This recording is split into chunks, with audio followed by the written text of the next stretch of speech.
Well, hello.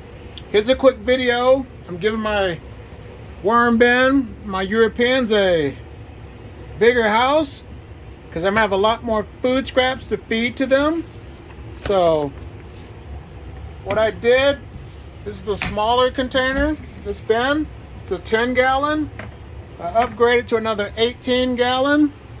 And what I'm going to do is put half of these the food scraps that have not been composted yet and broken down into this bin and add fresh bedding. And I will see what's left in this other side of the bin with the worms. Well, I'm going to tell you a quick tip. When it comes to worm farming, things change. So I decided I would just add my 10-gallon bin into this new 18-gallon bin. Didn't want to split the worms up, because I want more worms to be able to still consume the castings and the bedding or the food scraps on the right, and I just added more bedding on the left.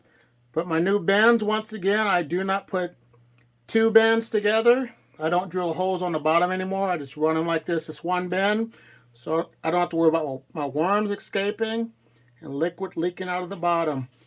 So if you like what you're hearing from me, subscribe to my channel. Give this video a like. I just want to say thank you for watching, and you have a great day. Bye.